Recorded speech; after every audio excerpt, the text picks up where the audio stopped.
Today we are going to talk about otitis media.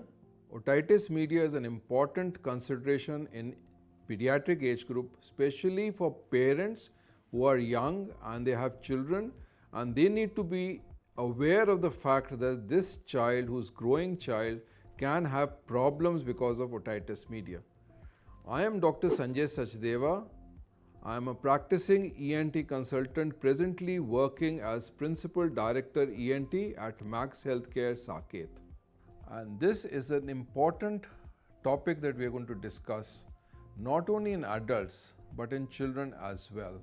And the reason why we are going to do that, because it has many ramifications of importance both for parents as well as for the children.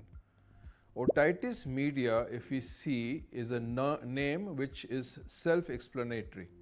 Otitis means inflammation of the ear, and media is inflammation occurring in the middle ear. So, meaning thereby we have three parts of the ear which are important for us. One is the outer ear, the second is the middle ear, and the third is the inner ear. The outer ear in the middle ear is separated by a parchment-like membrane, which is also called as eardrum.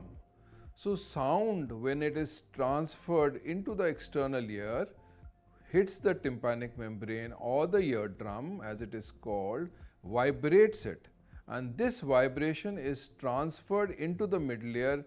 The three bones in the middle ear then take this sound vibration to the inner ear, and that is how a person would hear.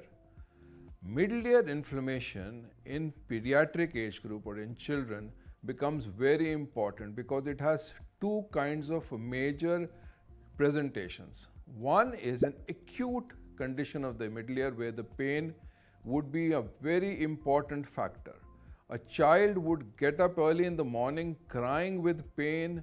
The parent does not know what is happening. Sometimes the child is tugging onto the ear, pressing onto the ear, meaning that this problem is occurring in the ear, and that is what gives parents a clue that this could be an inflammation of the ear which is causing this child to cry so vehemently, and this would need immediate attention whatsoever.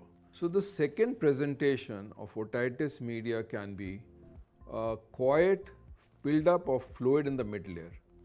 This buildup of fluid in the middle ear may not present with acute symptoms of crying or pain or fever or any sign of inflammation of a very clear-cut kind, but a very quiet buildup, and this child then will have a hearing disability which can go unnoticed.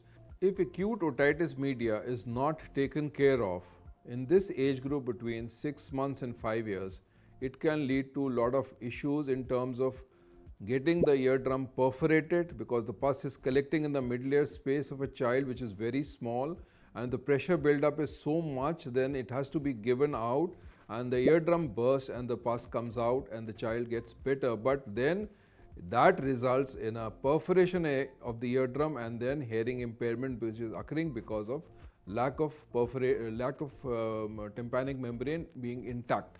So this is one important aspect. If the infection is not controlled, this infection can spread into other deeper areas as well. Inner ear, brain is very close, the nerves are very close and can go into the neck, into spaces of the neck, because child is small, soft tissues are very delicate. So this is an important situation which needs to be controlled right there and then. So mostly the suggestion is that please do not ignore these symptoms of acute child crying. The child will get better with a painkiller, but that is not the end all, and you need to consult a doctor so that this infection which has occurred in the middle ear spaces is controlled completely and being taken care of. Otherwise, it can lead to complications, like I've said. Also, it can lead to fluid being staying in the middle ear for a prolonged period of time, contributing to this hearing impairment and child having a learning disability. Child being inactive, these children also fail to thrive because they don't feel hungry. There's an inflammation in the middle ear of a low grade, the fluid is there and the child is inactive or hyperactive sometimes. So these situations can be of importance in child's well-being when the child is growing, and this is the formative years of this child's growing part.